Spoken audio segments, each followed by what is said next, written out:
안녕하세요. 전 세계의 감동적인 이야기를 전하는 해외사 연튜브입니다. 겨울에 한기가 깊어가는 요즘, 항상 건강에 유의하시길 바라며 오늘 여러분에게 전할 특별하고 마음을 울리는 사연을 시작하겠습니다. 한국까지 이럴 줄은 몰랐어. 정말 다들 너무해. 내가 영국인 피가 섞여서 그런 거야. 한 영국인 소녀가 눈물을 흘리고 있습니다. 이 어린 소녀가 어쩌다가 한국에 와서 울고 있는 걸까요? 안녕하세요. 영국인이었던 메리입니다.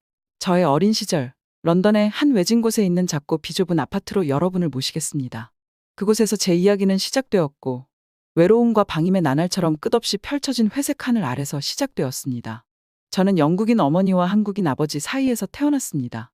그 두 가정은 문화와 기대가 뒤섞인 혼란스러운 환경 속에서 저에게 안전한 피난처였습니다. 하지만 제가 8살 때 그 세상은 산산조각이 났습니다. 갑작스럽고 끔찍한 교통사고로 부모님은 제 곁을 떠나셨죠. 경찰이 우리를 찾아왔던 날이 기억납니다. 경찰들의 얼굴은 암울했지만 저를 위로하려고 하는지 애써 목소리는 부드러웠습니다. 그날로 제 어린 시절은 끝이 났어요. 저는 어머니의 여동생인 이모와 함께 살게 되었습니다. 이모는 부모님과는 전혀 다른 분이셨어요. 부모님이 따뜻하고 사랑스러웠다면 이모는 차갑고 거리감이 있었습니다. 이모에게 저는 잊고 싶은 가족을 떠올리게 하는 존재였고, 이모는 저를 보면서 원망했습니다. 저는 이모의 집에서는 짐 같은 존재였습니다. 아파트는 집이라기보다는 감옥처럼 느껴졌습니다. 밝았던 벽은 이제 벗겨지고 얼룩져 있었습니다. 장난감과 웃음소리는 침묵과 그림자로 대체되었습니다. 이모는 저에게 거의 말을 걸지 않았고, 말을 걸면 칼날처럼 날카로운 말투로 저를 꿰뚫었습니다. 학교도 탈출구가 될 수 없었습니다. 다른 아이들은 제가 다르다는 것을 감지할 수 있었습니다. 제 옷은 종종 더럽고 찢어져 있었고, 머리는 단정하지 못했습니다. 아이들은 무자비하게 저를 놀려댔고 그들의 말은 학교 종이 울린 후에도 오랫동안 제 머릿속에서 울려 퍼졌습니다. 그들은 저를 잡종이라고 불렀는데 그 당시에는 완전히 이해하거나 포용하지 못했던 저의 혼혈 유산을 잔인하게 상기시켜 주었습니다. 집에서 식사는 간헐적으로 이루어졌어요. 이모는 슬픔과 괴로움의 세계에 빠져 제가 밥을 먹어야 한다는 사실을 잊은 듯했어요. 저는 여기저기서 음식 조각을 주워 먹으며 스스로를 지탱하는 법을 배웠지만 배고픔은 끊임없이 저를 갉아먹고 약화시키는 동반자였습니다. 밤이 가장 힘들었습니다. 난방이 거의 되지 않는 아파트는 겨울이면 얼어붙었습니다. 저는 얇은 담요를 덮고 몸을 웅크리고 온기를 찾으며 잠을 청했습니다. 하지만 배고픔과 추위, 얇은 벽 사이로 들리는 이모의 흐느끼는 소리에 쫓겨 잠은 오지 않았습니다. 몇 년이 지나면서 방치는 그 대가를 치렀습니다. 저는 아이에 비해 키가 작았고 얼굴은 너무 말랐으며 초췌한 얼굴의 눈은 너무 커졌습니다. 선생님들은 저를 걱정스러운 눈으로 바라보았지만 도움은 오지 않았습니다. 선생님들은 어떻게 손을 내밀어야 할지 몰랐을 수도 있고 자신의 삶에 너무 매몰되어 있었을 수도 있습니다. 그러다 제가 9살이 되었을 때 제 세상은 다시 무너졌습니다. 제게 남은 유일한 가족이었던 이모가 저를 버렸어요. 어느 날 이모는 저를 텅 빈 적막한 아파트에 혼자 남겨두고 그냥 떠나버렸어요. 며칠이 몇 주가 되어도 이모를 기다렸지만 돌아오지 않았어요. 결국 당국이 개입했고 저는 고아원에 맡겨졌습니다. 고아원의 크고 위풍당당한 문을 들어서면서 제가 너무 작고 보잘것없게 느껴졌던 기억이 납니다. 고아원은 차갑고 비인간적인 곳이었어요. 침대는 깔끔하게 일렬로 늘어서 있었고 벽은 헐벗고 친근감이 느껴지지 않았죠. 다른 아이들은 유령처럼 복도를 떠돌아다니며 각자의 슬픈 사연에 빠져 있었습니다. 고아원 직원들은 엄격하고 무심했으며 눈빛은 날카롭고 말은 거칠었습니다. 저는 금방 혼자 있고 아이들의 방해가 되지 않는 법을 배웠어요. 하지만 저는 안전하지 않았어요. 저는 남들과 달랐고 그래서 표적이 되었죠. 다른 아이들은 저를 놀려대고 밀치고 어울리려는 제 시도를 비웃었습니다. 저는 한국인들에게는 영국인으로 느껴졌고 영국인들에게는 한국인으로 느껴졌겠죠. 저는 어디에도 속하지 못했습니다. 저의 출생에 대해서도 저는 원망을 했습니다. 매일 밤 좁은 침대에 누워 천장을 바라보며 왜 이게 내 삶인지 궁금해하곤 했죠. 왜 나는 버려진 걸까? 나는 왜 그렇게 사랑받지 못하는 걸까? 그 질문들은 저를 괴롭혔고 꿈속에서도 저를 따라다녔습니다. 하지만 어둠 속에서도 한 줄기 희망, 더 나은 무언가에 대한 속삭임이 있었습니다. 그때는 몰랐지만 제 인생은 예상치 못한 방식으로 바뀌기 시작했죠. 기억도 나지 않는 땅, 제 일부였던 땅에서 한 가족이 오고 있었습니다. 그리고 그들은 자신의 아이라고 부를 아이를 찾고 있었죠. 고아원에서의 불행한 나날은 런던의 하늘을 닮은 단조로운 회색빛으로 하루하루를 이어갔습니다. 그러던 어느 날 특별한 일이 일어났습니다. 한 부부가 고아원 문을 열고 들어섰습니다. 얼굴은 온화하고 눈빛은 수색하는 듯했습니다. 한국에서 온 부부는 아이를 입양하려고 했습니다. 제 인생이 극적인 전환점을 맞이할 줄은 꿈에도 몰랐습니다. 김씨 부부를 처음 본 순간이 기억납니다. 칙칙한 고아원에서 흑백 사진 속 한 컷의 컬러처럼 눈에 띄는 두 사람이었습니다. 말투는 부드러웠고 목소리는 온화했으며 미소는 따뜻했습니다. 그들이 저를 바라보는 눈빛은 동정이나 경멸이 아니라 희망에 가까운 것이었습니다. 직원들은 저를 소개하며 저희 혼혈과 비극적인 과거에 대해 조용한 어조로 설명했습니다. 저는 어린아이가 아니라 전시품이 된 기분으로 안절부절 못하며 서 있었습니다. 하지만 김씨 부부는 그런 것에는 신경 쓰지 않는 것 같았습니다. 그들은 그저 가족이 필요한 어린 소녀인 저를 보았을 뿐입니다. 몇 시간 동안 직원들과 이야기를 나누고 저를 쳐다보던 그들은 제 눈높이에 맞춰 무릎을 꿇었습니다. 김 씨는 낯설지만 제 귀에는 익숙한 한국어로 무언가를 말했습니다. 김 여사가 통역을 했는데 영어 악센트가 있지만 또렷했습니다. 우리랑 새로운 가족이 되지 않을래? 저는 깜짝 놀랐습니다. 새 가족이라고요? 한국에서요? 전 정말 깜짝 놀랐습니다. 한편으로는 내가 아는 모든 것을 떠나야 한다는 사실이 두려웠지만 다른 한편으로는 용기를 내어 설렘으로 가득 찼습니다. 이것이 제게 새로운 시작의 기회가 될 수 있을까요? 그 과정은 즉각적으로 이루어지지 않았습니다. 서명해야 할 서류와 해결해야 할 법적인 문제들이 있었죠. 하지만 매일 김씨 부부는 저를 찾아왔고 그들의 존재는 우울한 세상의 한 줄기 햇살과도 같았습니다. 설마 법적으로 잘 못 되는 거 아닌가? 못 가게 되는 건 아닌가? 별의 별 생각이 다 들었습니다. 그들은 저에게 작은 장신구, 책, 한국 사진 등 선물을 가져다 주었습니다. 선물 하나하나가 제가 곧 만나게 될 세상을 들여다볼 수 있는 창이었습니다. 드디어 그날이 왔습니다. 저는 과거를 뒤로 한 채 고아원을 떠나 런던을 떠나야 했습니다. 작은 여행 가방에 몇 가지 소지품을 챙기면서 제 손이 떨렸습니다. 다른 아이들은 부러워하기도 하고 무관심하게 바라보기도 했습니다. 이곳이 그리워지지 않을 거라는 걸 알면서도 익숙한 일상이 나름대로 위안이 되었습니다. 공항으로 가는 차 안은 흐릿했습니다. 제 집이자 감옥이었던 런던이 창밖으로 스쳐 지나갔습니다. 모든 것을 뒤로 하고 떠나는 묘한 애석함이 느껴졌지만 앞에 펼쳐질 일에 대한 설렘이 더 강했습니다. 공항은 고아원의 침울한 분위기와는 극명한 대조를 이루며 활기가 넘쳤습니다.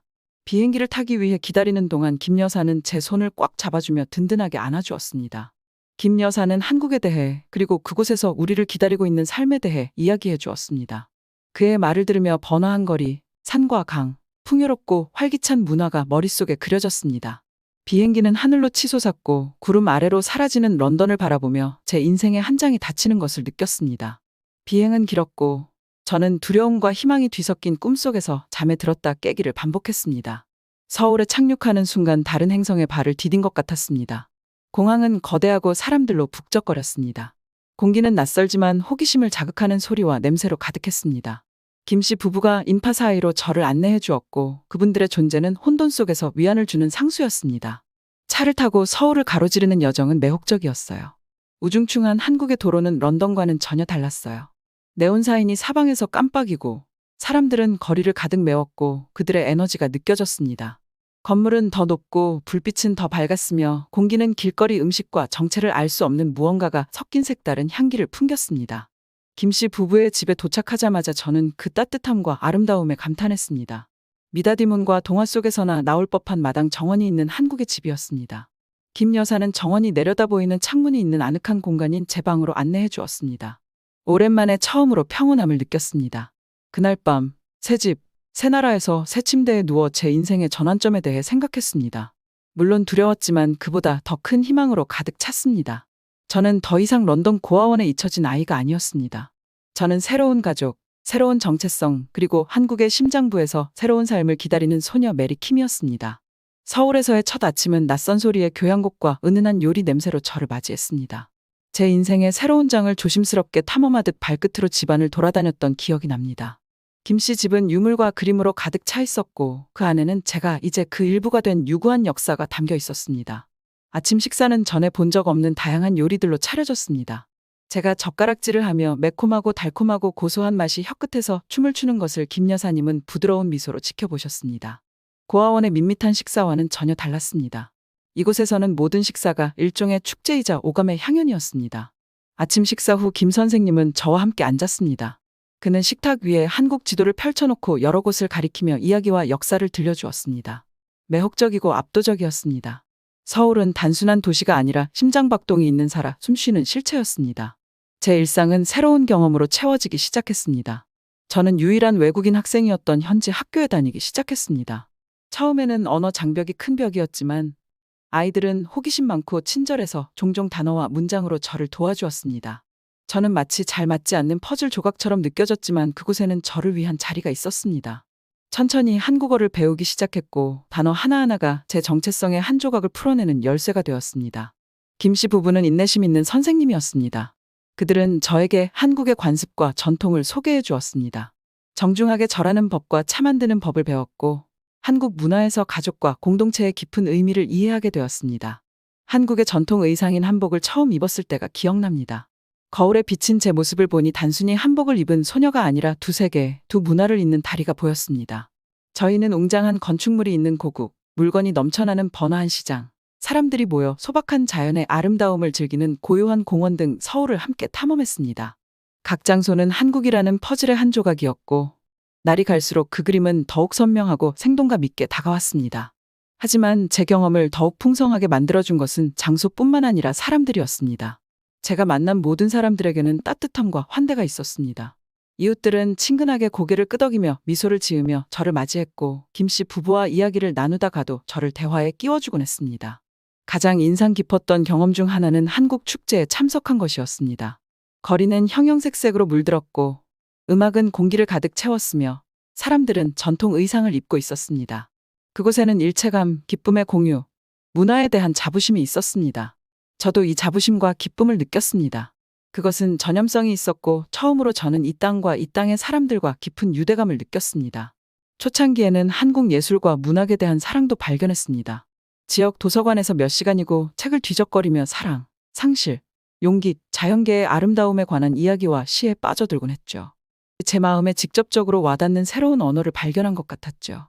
이러한 경험을 통해 저는 제 이야기를 한국인의 삶의 구조 속에 엮어내기 시작했습니다. 저는 더 이상 런던에서 온 소녀가 아니라 더 크고 아름다운 무언가의 일부가 되어가고 있었습니다. 한국은 저에게 회복 탄력성, 변화를 수용하는 데서 오는 힘, 그리고 역사와 전통이 깃든 문화의 아름다움에 대해 가르쳐주고 있었습니다. 하루가 몇 주, 몇 달이 지나면서 저는 이 나라 사람들 그리고 제가 만들어가는 새로운 삶과 사랑에 빠지고 있는 제 자신을 발견했습니다. 런던을 떠날 때부터 저를 따라다녔던 두려움과 불안감은 점점 사라지고 소속감과 목적의식으로 대체되기 시작했습니다. 서울에서의 생활은 제게 새로운 경험을 그릴 수 있는 아름다운 캔버스가 되었습니다. 매일 새로운 교훈, 새로운 기쁨, 새로운 도전이 찾아왔어요. 고치에서 나오는 나비처럼 과거의 잔재를 벗어던지고 서서히 변화하는 제 자신을 발견했습니다. 혼란스러운 소리로 뒤섞여 있던 한국어는 제 귀에 음악이 되었습니다. 외국어였던 한국어로 나를 표현할 수 있다는 것에 기쁨을 느끼며 자신감 있게 한국어를 구사하기 시작했습니다. 처음으로 비틀거림 없이 한국어로 완전한 대화를 나눴을 때 김 씨 부부의 눈빛에서 느껴졌던 자부심이 기억납니다. 그것은 승리의 순간이었고 새로운 조국과의 유대감이 커지고 있음을 보여주는 확실한 신호였습니다. 학교는 새로운 발견과 우정의 장소가 되었습니다. 처음엔 조심스러워하던 반 친구들이 제 친구가 되어 새로운 세상을 안내해 주었습니다. 우리는 이야기를 나누고 웃고 서로에게서 배웠습니다. 그들은 제 런던 생활에 매료되었고 저도 그들의 한국 경험에 똑같이 흥미를 느꼈습니다. 모두를 풍요롭게 해준 문화 교류였습니다. 저는 한국 전통 예술에 대한 열정도 발견했습니다.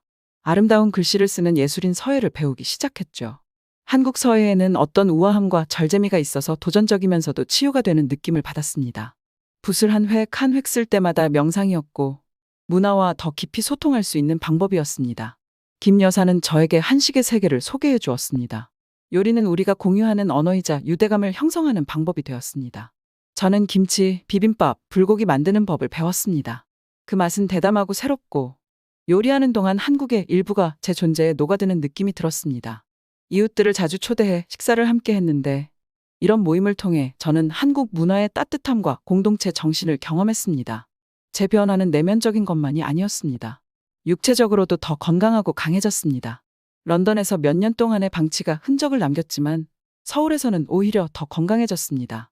규칙적인 식사와 보살핌, 사랑스러운 환경이 저에게 놀라운 변화를 가져다 주었습니다. 어느 날 거울을 보다가 저를 바라보고 있는 소녀의 모습을 간신히 알아본 기억이 납니다. 그녀는 행복하고 건강하고 온전해 보였습니다. 김 씨는 종종 저를 데리고 서울 시내를 산책하며 현대와 전통이 어우러진 서울의 모습을 보여줬습니다.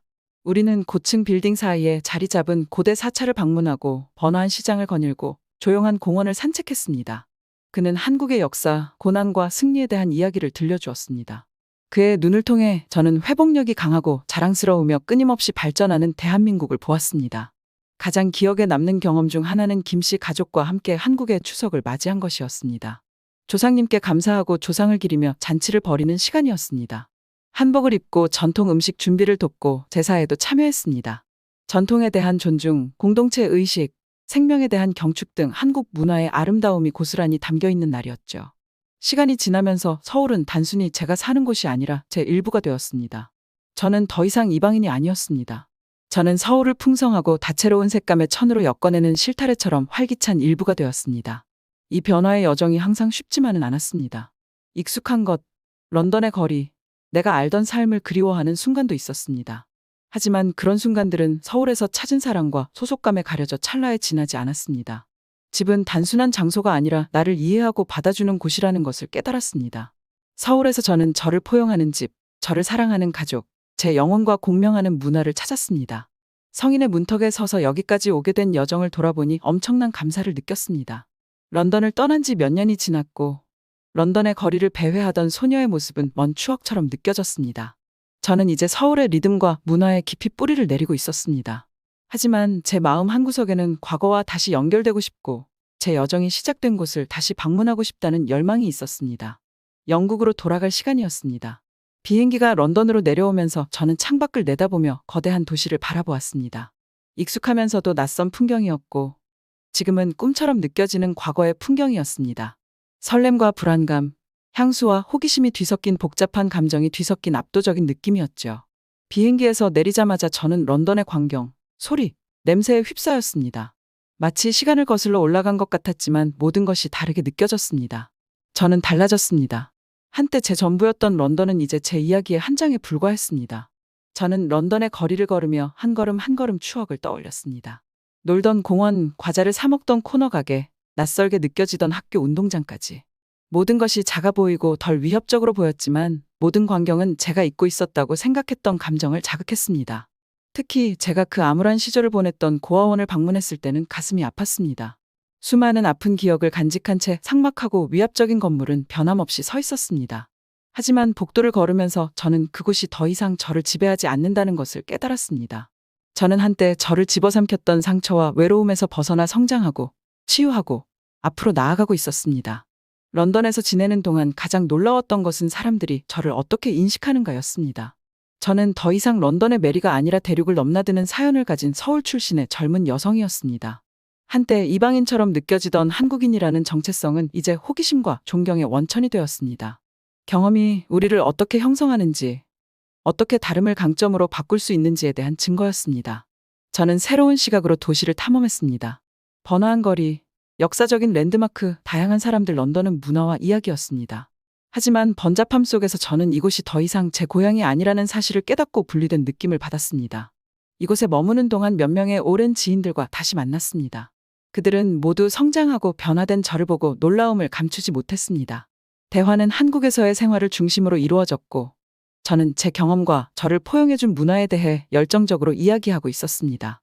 저는 제가 걸어온 여정과 서울에서 쌓아온 삶에 대한 자부심이 솟구치는 것을 느꼈습니다. 가장 심오한 순간은 부모님 묘소를 찾았을 때였습니다. 그곳에 서서 과거의 속삭임 속에서 저는 부모님께 제 삶에 대해 어린 딸을 전 세계로 데려가 자신과 믿고 교양 있는 젊은 여성으로 키워낸 여정에 대해 이야기했습니다.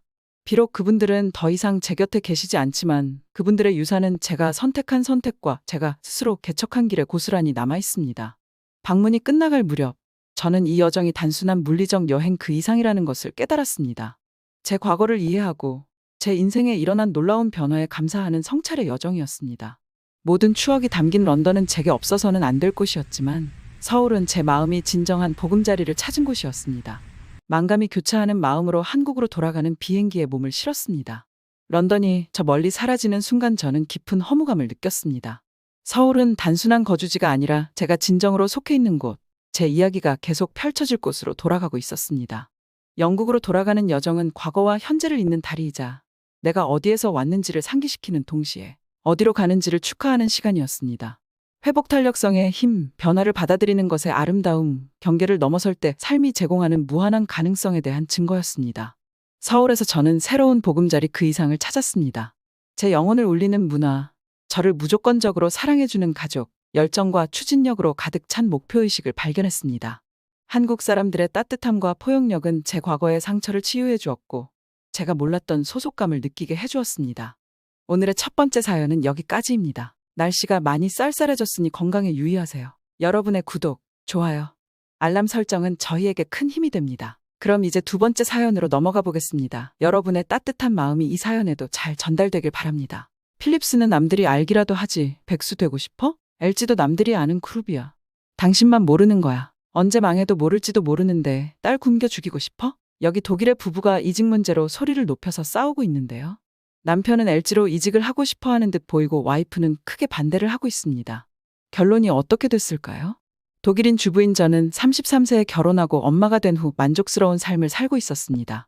하지만 어느샌가부터 손목에 통증이 심하게 느껴졌어요. 게르만으로서 언제나 건강한 몸을 유지하고 있다고 생각하는데 몸이 예전 같지 않은 것이 느껴졌어요. 특히 아이를 낳고서는 더더욱이요. 그래서 저는 마트에서 하던 일을 그만두었습니다. 그리고 육아만 전념했어요. 이 무렵 저의 인생은 예상치 못한 전환점을 맞이했습니다. 지금은 남편이 된 남자친구가 청혼을 하면서 커리어에서 전업주부로 전환할 수 있는 완벽한 기회를 제공한 것입니다. 처음에 저는 모든 일을 수작업으로 하는 것에 자부심을 느꼈고 현대식 가전제품의 도움을 최대한 피했습니다. 제 몸 상태가 좋다고 생각했지만 계속되는 수작업은 손목에 통증을 일으키고 고립감을 느끼게 하는 등 큰 타격을 입히기 시작했습니다. 필립스에서 일하는 뛰어난 기계 엔지니어인 남편은 항상 기술 발전에 매료되어 있었습니다. 혁신에 대한 남편의 열정은 저희 전통적인 견해와 충돌하면서 우리 사이에는 미묘하지만 점점 더 큰 간극이 생겼습니다. 그러던 중 우리의 삶을 송두리째 바꿔놓을 기회가 생겼는데 바로 LG의 한국지사 연구원 자리였습니다. 남편은 기계공학을 전공하고 글로벌 그룹인 필립스에서 일하고 있었는데요. 어느 날 이직을 하고 싶다는 의사표현을 했어요. LG 연구원 자리가 낮다는 말이었죠. 저는 그때까지만 해도 결사반대를 했어요. 필립스는 그래도 네덜란드 회사인데 LG는 아직 글로벌 그룹이라고 하기에는 부족하다고 생각한 거죠. 남편은 그때부터 절 설득하겠다고 가전제품들을 뜬금없이 바꾸기 시작했어요. 전 남편이 이때 쓸데없는 돈을 쓴다고 생각해서 미쳤다고 생각했어요. 저는 항상 전통적인 방식을 선호해 현대식 가전제품에 대해 다소 회의적이었습니다. 하지만 세탁실 한 구석에는 제가 곧 경험하게 될 기술 도약의 상징인 매끈하고 당당한 LG 건조기가 서 있었습니다. 처음 이 제품이 집에 들어오는 날이 생각이 나는데요. 크기가 어찌나 컸던지 사람들이 어디에 두실 거냐고 물어봤어요. 남편의 독단적인 행동이었죠. 저는 짜증이 났어요. 그렇지만 환불은 안 된다는 얘기에 어쨌든 건조기를 집으로 들였어요. 독일에서는 빨래를 밖에 널어 햇볕과 바람에 맡겼죠. 이건 손목이나 허리에 부담을 줬어요. 왜냐면 무거운 빨랫대를 하나하나 다 세웠어야 했으니까요. 그래도 전 건조기 사용에 회의적이었어요. 하지만 아주 추운 겨울에는 옷이 안 마르는 거 다 아시죠? 거의 옷이 얼음 덩어리가 되는 거 말이에요. 그래서 어쩔 수 없이 세탁기에 갓 세탁한 옷을 가득 넣었습니다. 독일 전용으로 나온 제품이라 독일어로 되어 있었어요. 그래도 처음 쓰는 기계인지라 약간의 어려움이 있었어요. 남편이 도와주러 왔습니다. 남편은 면, 합성 섬유, 섬세함 등 다양한 설정을 보여주며 건조기가 어떻게 첨단 기술을 사용해 옷감을 보호하면서 효율적으로 건조하는지 설명해 주었습니다. 신기하긴 하더라고요. 면 제품만 말릴 수 있는 게 아니라 합성 섬유나 니트 같은 것도 따로 설정할 수가 있었어요. 저는 편리하다는 말에 다소 흥미를 느껴 표준 코튼 설정을 선택했습니다. 하지만 정말 놀라웠던 것은 세탁이 끝났을 때였습니다. 문을 열어보니 옷이 말랐을 뿐 아니라 보송보송하고 구김이 거의 없는 상태였습니다. 마치 손으로 정성스럽게 말린 것처럼 촉감이 부드러웠습니다. 저는 깜짝 놀랐습니다. 사실 걱정을 좀 많이 했던 게 옷이 줄어들지 않을까 생각했는데 전혀 아니었어요. 심지어 나온 옷들은 아주 따뜻했어요. 보통 수작업으로 몇 시간씩 걸리는 작업을 건조기가 이렇게 효율적이고 세심하게 옷감을 관리해주니까요. LG 건조기와의 경험은 단순히 빨래를 말리는 것 이상의 의미가 있었습니다. 새로운 기술을 받아들이는 제 여정의 전환점이 되었습니다. 저는 남편이 혁신에 매료된 이유, 즉 결과물의 품질을 희생하지 않으면서도 삶을 단순하게 만드는 마법을 이해하기 시작했습니다. 하지만 아직까지 약간의 의심은 있었어요. 전 더 이상 말도 안 되는 소비를 하지 말라고 했습니다. 그날부터 LG 건조기는 우리 집의 필수품이 되긴 했어요. 남편은 또 미친 짓을 했어요. 이번엔 식기세척기였어요. 식기세척기는 한국 사람들도 그렇게 많이 쓰지는 않는다고 들었는데 골 때렸어요. 이번에는 애교를 부렸죠. 제가 최근에 손목과 허리가 아프다는 것을 남편도 알고 있었거든요. 독일에서 자란 저에게 설거지는 항상 수작업이었고 모든 접시와 식기를 손으로 문지르고 헹구는 일종의 의식이었습니다. 저는 이 과정에서 만족감을 느꼈고 이 방법만이 모든 것을 깨끗하게 닦을 수 있는 유일한 방법이라고 믿었습니다. 처음에는 기계가 손 씻기의 세심함을 따라갈 수 있을지 확신할 수 없어 회의적이었습니다. 어느 날 저녁, 정성스러운 저녁 식사를 마친 후 주방에 서서 설거지 더미를 바라보고 있었습니다. 겨울이라 손이 너무 텄어요. 그리고 그날따라 허리가 너무 아팠죠. 한숨과 함께 저는 식기세척기를 사용해 보기로 했습니다. 식기세척기에 식기를 넣는 순간 청결에 대한 저의 오랜 신념을 배신하는 것 같은 기분이 들었습니다. 저는 접시, 유리잔, 식기류가 이 자동 세척기 안에 들어갈 운명의 회의감을 느끼며 조심스럽게 정리했습니다. 모든 것이 제자리에 놓이자 저는 집중, 에코, 쾌속 등 다양한 옵션에 흥미를 느끼며 적절한 세척 코스를 선택했습니다. 조금 어렵긴 했지만 신기하기도 했어요. 계속 보게 되더라고요. 시작 버튼을 누르자 기계가 윙윙거리며 작동하기 시작했고 저는 뭔가 잘못될까봐 지켜볼 수밖에 없었습니다. 내부에서 물이 휘젓는 소리가 이상하게도 안심이 되었고 실제로 무언가 일어나고 있다는 신호였습니다. 사이클이 끝나자 저는 걱정과 호기심이 뒤섞인 마음으로 식기세척기를 열었습니다. 놀랍게도 식기들은 깨끗할 뿐만 아니라 반짝반짝 빛났습니다. 유리잔은 물 얼룩 없이 반짝반짝 빛났고 접시에는 음식물 찌꺼기 하나 없이 닦여 있었습니다. 기계에서 기대할 수 없는 수준의 청결함이었습니다. 실제로 제가 유튜브 영상을 찾아봤는데 식기세척기로 그릇을 닦는 게 더 깨끗하다고 했어요. 어차피 요즘에 집에서 접시에 하나하나 햇빛을 쬐게 할 수는 없으니까요. 이 경험은 저에게 눈을 뜨게 해주었습니다. LG 식기세척기는 단순히 시간을 절약해주는 기기가 아니라 현대 기술의 효율성과 효과에 대한 증거였습니다. 집안일에 대한 저희 전통적인 신념에 도전하고 새로운 가능성에 마음을 열었습니다. 손목이랑 허리요? 훨씬 좋아졌어요. 남편은 그리고 진지하게 저에게 말을 했어요. LG그룹으로 이직을 하고 싶은 이유는 단순히 연봉 때문이 아니라고요.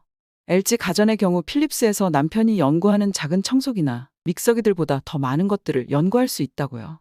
그리고 기술 통합이 많이 되어서 LG에서 하게 되면 AI 통합 연구를 할 기회도 있다고 했어요. 새로운 가전들을 만들어 볼 기회가 많다고 했어요. 저는 마지못해 허락했습니다. 그 와중에 남편의 귀여운 면모도 있었어요. 직원이 되면 가전을 좀 더 싸게 살 수 있다고 했죠. 결국 남편은 이직을 성공했어요. 이때부터 더욱더 많은 가전들이 저희 집에 들어왔죠. 제 행복은 TV였어요. 한국에 있는 우리 집에 새 LG TV를 설치하기로 결정한 날 저녁이 기억납니다. 그때까지 저는 TV를 아주 평범하게 사용했습니다. 독일에 있을 때 사용하던 구형 TV는 뉴스를 보거나 드라마 몇 편을 시청하는 수단이었죠. 모든 TV가 거의 비슷하다고 생각했기 때문에 화질에는 큰 관심을 기울이지 않았습니다. 하지만 LG TV를 처음 켰을 때 저는 깜짝 놀랐습니다. LG TV의 뛰어난 화질에 대해 극찬하던 남편은 이 현대의 경이로움을 보여주고 싶어 했습니다. 거실에 자리를 잡고 조명을 어둡게 한 다음 남편은 제가 야외 활동을 좋아하는 것을 알고 자연 다큐멘터리를 틀어주었습니다. 화면이 생생하게 살아나자 저는 색채의 생동감에 놀랐습니다. 마치 눈앞에서 장면이 펼쳐지는 것 같았어요. 숲의 무성한 녹색이 화면에서 튀어나올 것 같았고 바다의 푸른색은 매혹적이었으며 야생 동물의 세밀한 디테일이 너무 선명하고 또렷해서 손을 뻗으면 새의 깃털이나 숲속 동물의 털을 만질 수 있을 것만 같았습니다. 하지만 행복했던 가장 큰 이유는 TV가 유튜브에 연결될 수 있다는 사실을 알게 된 거예요. TV가 방송과 DVD를 시청하는 용도로만 사용되던 시절에 TV 화면에서 인터넷에 접속할 수 있다는 것은 저에게는 완전히 이해되지 않는 일이었습니다. 한국의 거실에서 선명한 화질로 이미 동경의 대상이었던 LG TV는 경이로움을 보여주려 하고 있었습니다.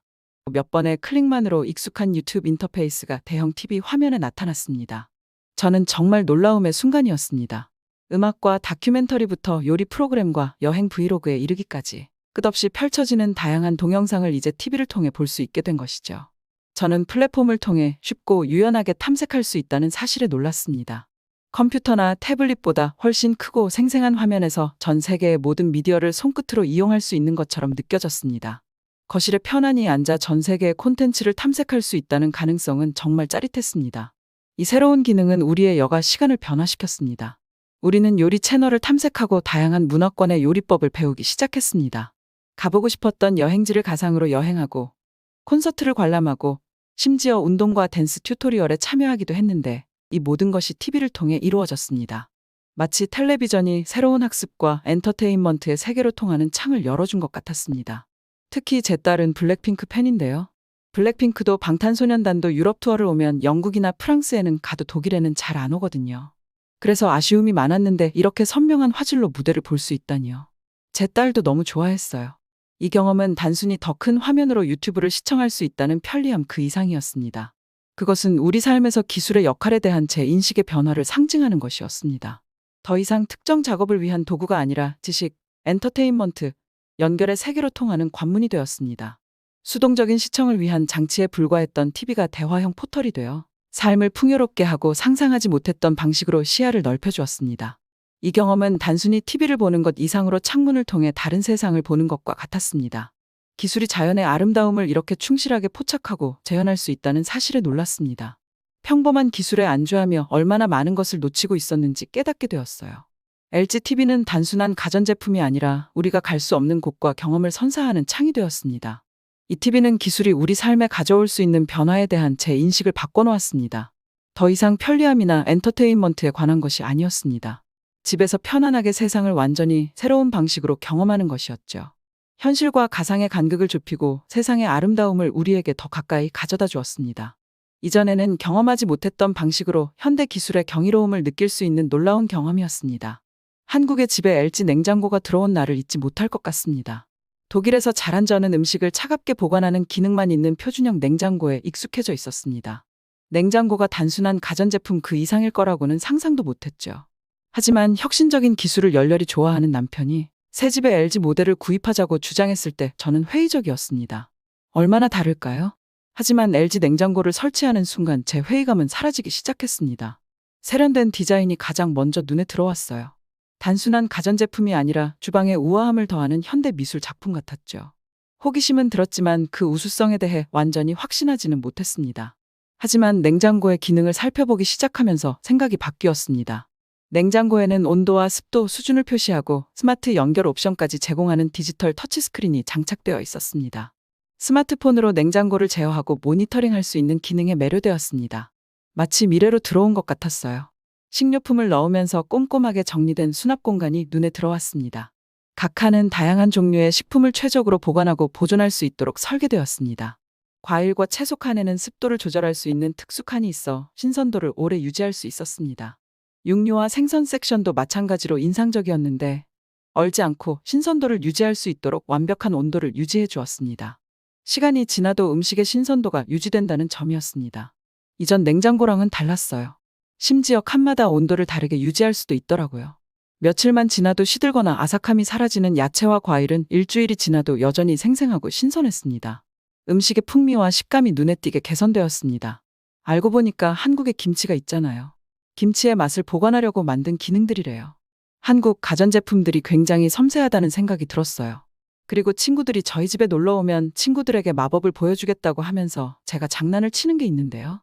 냉장고에도 디스플레이가 붙어 있어요. 냉장고 문을 똑똑 두드리면 냉장고에 내용물이 보이는 거 아세요? 친구들 중에 이런 기능이 있다고 했더니 안 믿는 사람도 있었어요. 이 냉장고는 우리 삶에서 가전제품의 역할에 대한 제 관점을 바꿔놓았습니다. 단순히 음식을 보관하는 것이 아니라 일상생활의 질을 향상시키는 것이었죠. LG 냉장고는 기술이 어떻게 편리함과 효율성을 제공하고 우리의 웰빙을 향상시킬 수 있는지를 보여주는 상징이 되었습니다. 냉장고를 열 때마다 저는 한때는 회의적이었던 놀라운 기술 발전을 떠올리게 되었습니다. 특히 한국처럼 기술 발전의 최전선에 있는 나라에서 혁신의 경이로움과 변화를 수용하는 것이 얼마나 중요한지 매일매일 되새기게 되었습니다. 남편은 이직하고 즐거워 보였죠. 원래부터 기계나 가전제품을 좋아하는 사람인 걸 알았지만 직업 만족도가 저렇게까지 높을 거라고는 생각도 못했어요. 기술이 우리 삶에 완벽하게 통합되었다는 조용한 증거가 되었습니다. 새로운 경험에 개방적이고 변화를 두려워하지 않고 수용하며 기술이 우리의 일상을 향상시킬 수 있는 방법에 감사하는 법을 배웠습니다. LG 가전제품이 가득 저희 집에 들어오면서 제가 시대에 조금 뒤떨어진 상태였다는 사실을 알았어요. 제 허리랑 손목이요? 훨씬 더 나아졌어요. 가사노동이 확실히 무리가 되긴 했었나 봐요. 그리고 이 가득한 가전제품들을 직원 할인가에 살 수 있다는 건 정말 큰 행복이에요. 저는 필립스의 너무나 뒤지는 글로벌 그룹이라고 생각했었는데요. 핸드폰만 실패한 그룹인가 봐요. 요즘 너무 만족스러워요. 친구들도 저를 부러워합니다. 그럼 다음 사연으로 넘어가 보겠습니다. 당장 내려. 어떻게 이 허허벌판에서 내리라고 하실 수가 있으세요? 저희는 여기가 어딘지도 모른다고요. 택시 기사로 보이는 한 남자와 여행객으로 보이는 여성 두 명이 말씨름을 하고 있습니다. 한 여성은 거의 울 듯한 표정으로 손톱을 물어뜯고 있는데요. 이들에게는 무슨 일이 있었던 걸까요? 안녕하세요. 저는 소피아라고 하는데요. 제 절친 올리비아와 함께 떠난 놀라운 여행에 대해 빨리 말씀드리려고 합니다. 우리는 흩어져 있는 지도와 여행 가이드, 낙서한 메모 더미에 둘러싸여 우리가 가장 좋아하는 커피숍에 앉아 있었습니다. 계획을 할 때까지만 해도 실감이 나지 않았던 것 같아요. 우리는 이 여행에 대해 아주 오랫동안 이야기해왔고, 이제 드디어 실행에 옮기게 되었거든요. 여행 계획을 짜는 건 아주 즐거운 일이었습니다. 도쿄의 번화한 거리부터 교토의 고즈넉한 사찰, 서울의 현대적인 풍경과 부산의 고요한 해변에 이르기까지 모든 일정을 꼼꼼히 검토하고 계획했습니다. 저희는 이 모든 것을 완벽하게 여행하고 싶었습니다. 하지만 계획을 세우면 세울수록 2주로는 충분하지 않다는 것을 깨닫게 되었습니다. 세계 일주를 하는 친구 케빈이 저희 계획을 듣고는 여행 기간을 연장하라고 설득했습니다. 나중에 고마워할 거예요. 그가 윙크하며 말했습니다. 짐 싸기가 쉽지 않았습니다. 한 달간의 모험을 위해 배낭에 어떻게 짐을 꾸려야 할까요? 작은 가방 하나에 모든 것을 다 우겨 넣으려다 가방이 찢어질 뻔도 했어요. 우여곡절 끝에 짐을 챙기고 나니 그제서야 조금 실감이 나는 것도 같았습니다. 출발하는 날 어머니는 저를 꼭 안아주셨고 꼭 안전하게 여행하라고 말씀해 주셨어요. 우리는 가족들에게 계속 소식을 전하기로 약속했습니다. 공항에는 각자의 모험을 떠나는 여행객들로 북적이는 소리가 공간을 가득 채웠습니다. 비행기가 하늘로 솟아오르자 올리비아와 저는 믿기지 않는다는 표정을 지었습니다. 저는 올리비아에게 우리가 정말 여행을 떠나는 거야 라고 속삭였습니다. 우리의 모험이 현실로 다가오고 있었죠. 다양한 풍경 위를 비행하는 동안 저희의 흥분은 커져만 갔습니다. 우리는 우리가 그토록 원했던 공간으로 향했고 그곳에서 많은 것을 배우고 평생 기억에 남을 추억을 만들 준비가 되어 있었습니다. 일본에 착륙하는 순간 다른 세계에 발을 디딘 것과 같았습니다. 차가운 공기와 낯선 소리, 밝은 불빛이 압도적인 느낌을 주었습니다. 우리는 공항에서의 매 순간이 동화책 속으로 들어온 것처럼 느껴졌습니다. 공항에서는 조금 당황스러웠습니다. 영어로 소통할 수 있을 거라고 생각했는데 직원들의 영어는 소통하기가 굉장히 어려웠습니다. 나중에 알고 보니 이러는 구조상 영어 발음을 잘할 수 없다고 하더군요. 하지만 여기까지는 그러려니 할 수 있습니다. 모든 사람들이 영어에 능통할 수는 없으니까요. 우리를 진정으로 당황하게 한 것은 동전 상황이었습니다. 일본은 현금, 특히 동전을 선호한다는 사실을 금방 알게 되었습니다. 아니, 동전을 선호하는 것인지 카드를 불호하는 것인지 알 수 없었습니다. 초반에는 동전이 없어서 결제를 못할 뻔한 적도 몇 번 있었어서 곤란한 상황이 좀 생겼습니다. 지갑은 엔화로 무거워졌습니다. 카드 한 장이면 대부분을 해결할 수 있었던 조국이 그리워졌습니다. 그래도 이곳은 저희가 꿈에 그리던 장소였습니다. 첫날 밤, 작은 호스텔 침대에 누워 도시의 소리에 잠이 들었을 때 저희는 이번 여행이 특별한 여행이 될 것이라고 생각했습니다. 우리는 일본과 한국에서 펼쳐질 모험을 받아들일 준비가 되어 있었습니다. 처음 며칠은 정신없이 보냈습니다. 우뚝 솟은 고층 빌딩과 고대 사원이 조화롭게 공존하는 도쿄의 번화한 거리를 누볐죠. 시부야의 네온사인과 메이지 신사의 조용한 고요함, 마치 두 개의 다른 세계에 동시에 사는 것 같았습니다. 하지만 일본 여행에 이러한 놀라움만 있었던 것은 아니었습니다. 주머니에서 끊임없이 울려 퍼지는 동전 소리가 성가시긴 하지만 곧 여행에 익숙한 배경음악이 되었습니다. 현금에 이렇게까지 의존하게 될 줄은 몰랐어요. 동전으로 가득 찬 지갑을 관리하는 것은 일상의 번거로움이 되었습니다. 그러나 교통편은 또 다른 이야기였습니다. 일본 대중교통 시스템의 효율성은 나쁘지 않은 편이었지만 그에 대한 비용이 만만치 않아 다소 충격적이었습니다. 저희는 불필요한 지출을 피하기 위해 여행 경로를 신중하게 계획하는 법을 배웠습니다. 그럼에도 불구하고 문제가 생겼습니다. 저희는 예약 시간에 맞춰서 가야 할 식당이 있었습니다.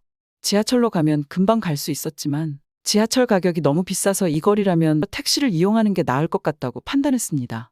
저희는 길거리에서 바로 택시를 잡아 탔습니다. 그런데 여기에서부터 문제가 발생했습니다.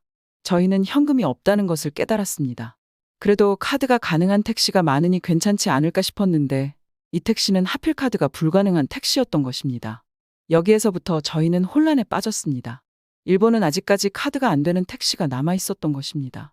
상상도 하지 못한 상황이었기 때문에 저희는 대처법도 생각하지 못했습니다. 한참을 망설이다가 기사님에게 말씀드렸습니다. 기사님은 저희에게 불같이 화를 내셨습니다. 급한 일본어로 뭐라 하시더니 저희가 못 알아듣는 것 같자 차에서 내리라는 손짓을 하셨습니다. 저희는 당황했습니다. 은행 앞에서 세워주시면 돈을 뽑아드릴 수도 있었는데 기사님은 영어를 전혀 할 줄 모르셨습니다.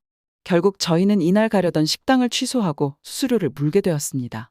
일본에서 이러한 경험을 한 뒤 저희는 조금 침울해진 분위기로 한국으로 갈 준비를 했습니다. 일본과 큰 차이가 있을까 하는 생각이 많이 들었던 것 같습니다. 한국의 공항에 착륙하면서까지도 큰 기대를 하지 않았습니다. 하지만 공항에 내리고서부터는 달랐습니다. 공항은 공상과학 영화에서나 나올 법한 세련되고 현대적이며 놀라울 정도로 효율적이었습니다. 한국이 자랑하는 기술 발전을 처음으로 맛볼 수 있었습니다. 움직이기도 쉬웠습니다. 대중교통 시스템은 효율적일 뿐만 아니라 지갑에도 부담이 없어 일본과는 다르게 느껴졌습니다. 아주 반가운 차이였습니다. 그리고 가장 좋은 점은 더 이상 동전을 흔들지 않아도 된다는 점이었습니다. 한국의 카드 결제 시스템은 여행하는 사람들에게 더할 나위 없이 좋은 시스템이었습니다. 한국에 대해 하고 싶은 이야기가 너무 많습니다. 간단하게 정리해서 몇 가지 먼저 말씀드리자면 저희가 방문한 도시마다 각기 다른 분위기가 있었습니다. 서울은 고층 빌딩 사이로 고궁이 우뚝 서 있는 등 역사와 현대가 어우러진 눈부신 도시였어요.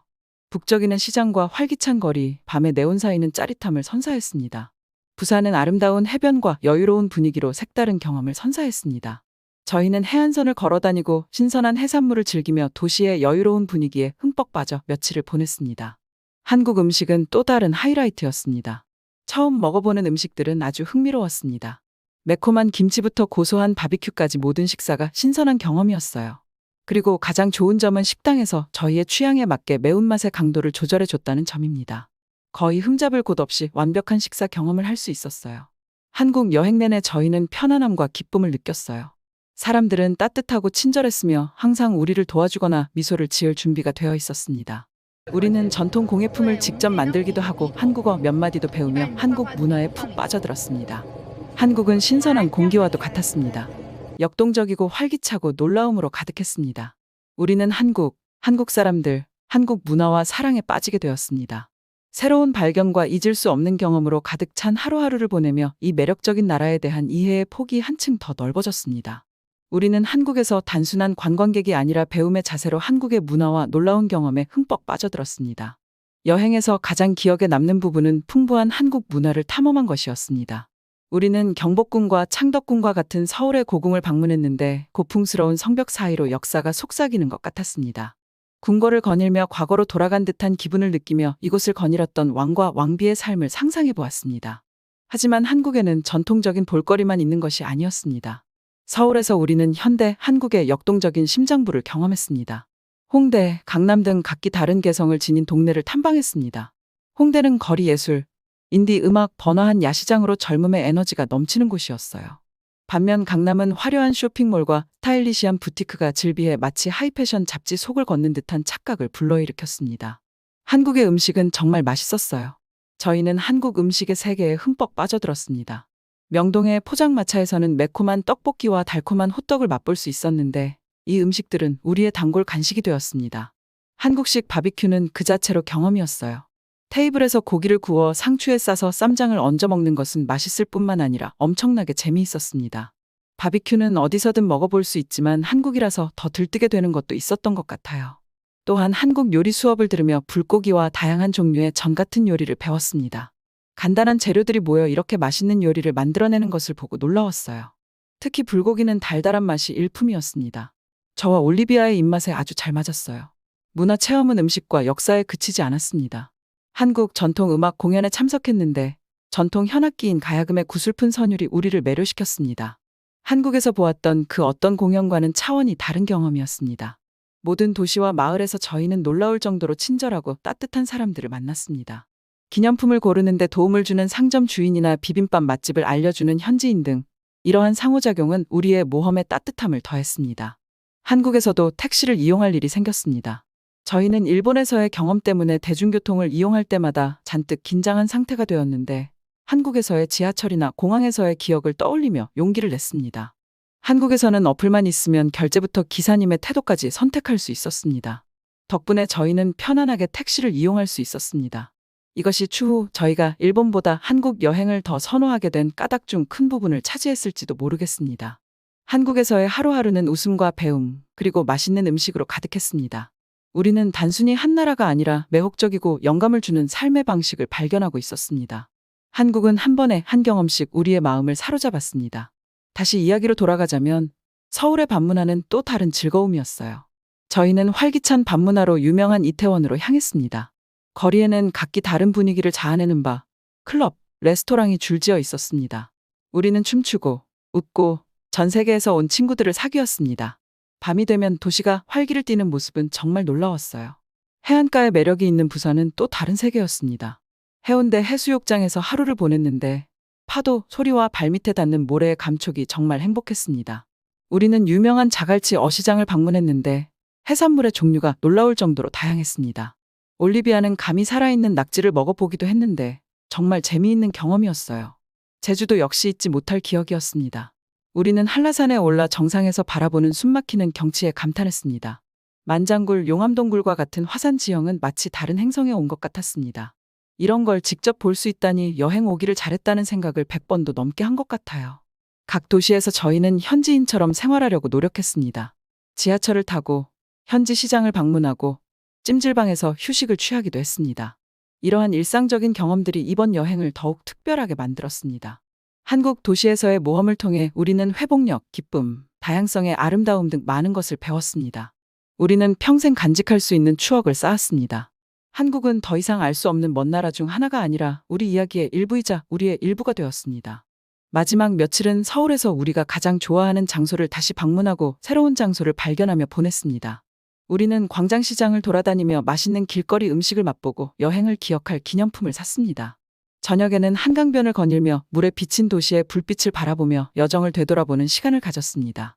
이 여행에서 가장 기억에 남는 것은 우리가 만난 사람들의 따뜻함과 관대함이었습니다. 최고의 김치찌개 레시피를 알려준 친절한 할머니부터 마을에서 가장 멋진 장소를 알려준 친절한 대학생들까지 모든 사람이 저희 여행에 특별한 감동을 더해줬어요. 또한 이번 여행을 통해 우리가 얼마나 성장했는지 깨달았습니다. 우리는 안전지대를 벗어나 낯선 곳을 탐험하고 새로운 문화를 받아들였습니다. 우리는 언어의 장벽을 넘어 소통하는 법을 배웠고 작은 순간에도 아름다움을 느낄 줄 알았으며 친절함과 배려에 대한 가치를 이해하게 되었습니다. 마지막으로 짐을 싸면서 우리는 아쉬움과 감사함이 뒤섞인 감정을 느낄 수밖에 없었습니다. 한국에서의 여정이 끝나는 것에 대한 슬픔과 그동안 쌓은 모든 경험과 추억에 대한 감사가 교차했습니다. 마지막 날 밤, 우리는 도시가 내려다보이는 카페에 앉아 한국차를 마시며 가장 좋았던 순간을 공유했습니다. 올리비아는 제주도 일출 하이킹이 제일 기억에 남는다고 했습니다. 우리나라에서는 그런 경험을 하는 게 쉽지 않은 일이거든요. 저는 쿠킹 클래스가 제일 기억에 남습니다. 요리를 잘하는 편이 아닌데도 그런 음식을 만들 수 있다는 것에 놀라웠고 자신감이 생겼거든요. 좋았던 기억을 하나씩 공유했지만 우리 둘 다 크든 작든 모든 순간이 보물 같은 순간이었다는 데에 동의했습니다. 한국을 떠나는 것은 쉽지 않았습니다. 비행기가 이륙하면서 우리는 정들었던 풍경을 내려다보며 그리움에 가슴이 먹먹해졌습니다. 하지만 동시에 성취감도 느꼈습니다. 이번 여행은 단순히 방문한 장소에 대한 여행이 아니라 우리 내면을 향한 여행이었습니다. 집에 돌아와서 가족, 친구들과 여행 이야기를 나누고 사진과 기념품을 보여주며 다시 한번 모험을 떠올렸습니다. 한국과 일본 여행을 통해 시야가 넓어지고 서로 다른 문화에 대한 이해가 깊어졌으며 우정이 더욱 돈독해졌습니다. 우리는 이번 여행 이후로도 한국을 잊지 않고 조만간 또다시 방문하겠다고 스스로에게 약속했습니다. 평생을 살며 한 곳에만 머물기에는 세상은 너무 넓고 경이로움으로 가득한 곳이니까요. 현재는 우리의 해야 할 일을 향해 돌아가야 한다는 게 아쉬울 따름입니다. 우리 이야기의 이 장을 마무리하면서 이 여정에 함께 해주신 여러분께 감사의 인사를 전하고 싶습니다. 올리비아와 저는 우리의 경험이 여러분이 주변 세상의 아름다움을 탐험하고 배우고 받아들이는데 영감을 주었으면 좋겠습니다. 모든 여정은 한 걸음에서 시작되며 다음 단계는 어디로 향할지 아무도 모른다는 사실을 기억하세요.